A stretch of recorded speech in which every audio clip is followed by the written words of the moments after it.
The truth about a carbon tax in Ontario. I'm Brian Lilly with the Rebel.media. Putting a price on carbon is all the rage these days. Prime Minister Justin Trudeau had a meeting with all the premiers in Vancouver to talk about it, to come up with a national plan. And politicians everywhere are talking about putting a price on carbon. It's a tax by any other name.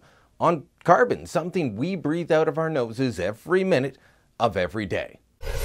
Call it carbon pricing, cap and trade, a market mechanism, or, I believe it's misleading, but if you must, go ahead and call it a tax. Make no mistake, the Liberal Party will be putting a price on carbon.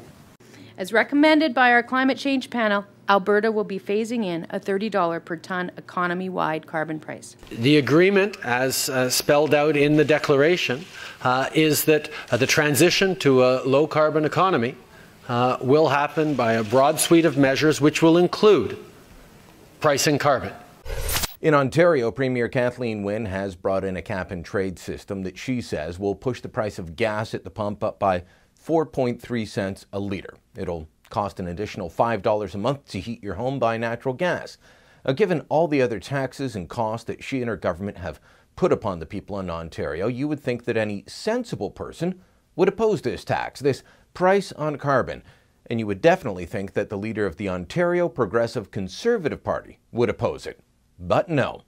At the party's convention in Ottawa this past weekend, Patrick Brown, the leader of the party, made only one policy clear in his keynote speech, that he wants a price on carbon. Climate change is a fact. It is a threat. It is man-made.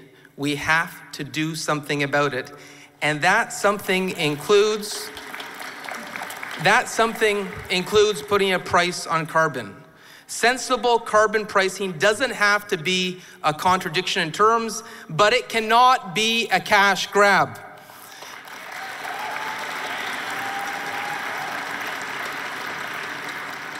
And it must be revenue neutral with corresponding tax cuts for individuals and businesses.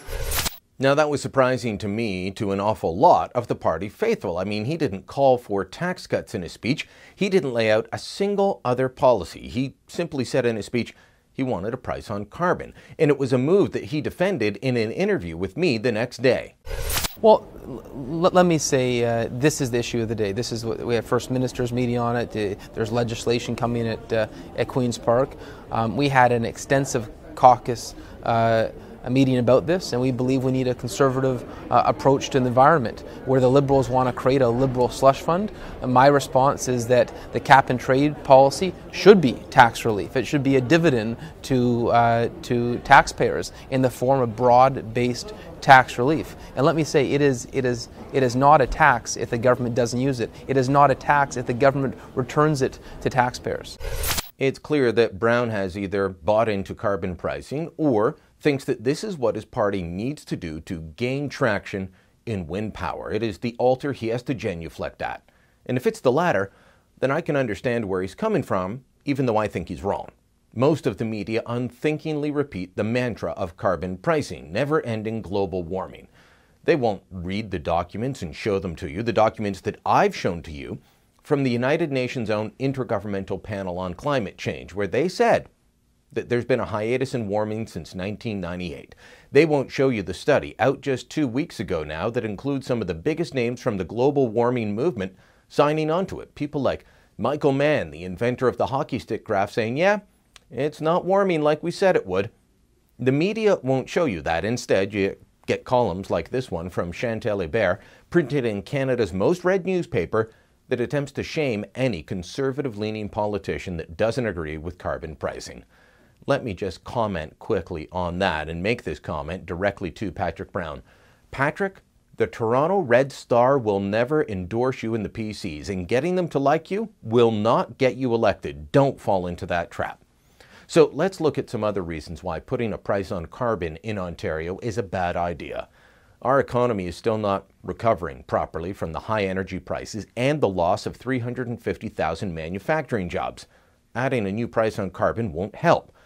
Politicians love to call things like this revenue neutral, but that's never the case. The carbon tax will bring in a pile of new money to government coffers, and politicians will want to spend the money, not give it up. they'll spend it. You can't blame them because that's what politicians do. You don't blame the scorpion for stinging you. It's in their nature. So let's talk about another reason that Ontario doesn't need a carbon tax, one that won't get anyone called a denier or a Neanderthal or any other nasty names.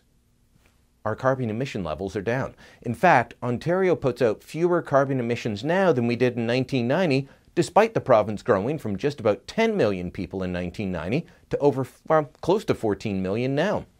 Why is that 1990 number important? Because when Canada signed on to the Kyoto Protocol, the pledge was reduce emissions to 6% below 1990 levels. And Ontario's actually reached that. We've surpassed it. Don't take my word for it. I'm taking this from Environment Canada and a report by Ontario's Environment Minister Glenn Murray. Check out this table from Environment Canada. It shows you that in 1990, Ontario emitted the equivalent of 182 megatons of carbon dioxide. By 2013, it was 170. Now, that would be a 6.5% drop from 1990 levels. And according to Glenn Murray's 2015 climate change report, the one issued in his name as Minister of the Environment, Ontario's emissions are at a low point. He says, according to the 2015 National Inventory Report, Ontario's GHG emissions for 2013 were 171 megaton equivalent, equivalent to emissions in 2012 and 2009. This figure is the lowest level of emissions since the baseline year of 1990 and 91, when emissions were at 182 megatons. We've shut down the coal plants, we've shed manufacturing jobs and dropped carbon emissions. Why on earth do we need to keep pushing and drive up costs even further? The actual answer is that we don't, and I think that most Ontario residents presented with the facts would stand with us for sanity. So I'm asking for your help again. If you don't want to see another tax, another useless, ideologically driven tax put on the people of Ontario, then I need you to go to nocarbontax.ca and sign our petition.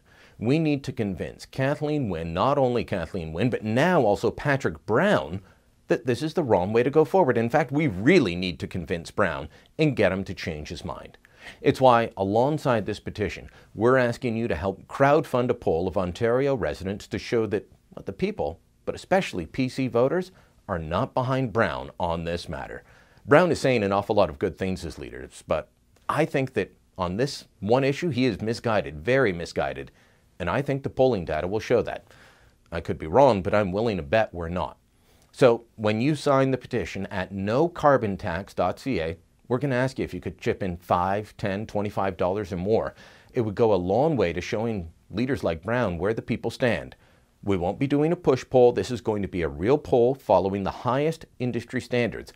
But we will ask questions the other guys won't. Fair questions, but still questions they dare not ask. If you're sick and tired of the lunacy, if you want to fight back, then please go to nocarbontax.ca. Sign the petition now and pledge whatever support you can.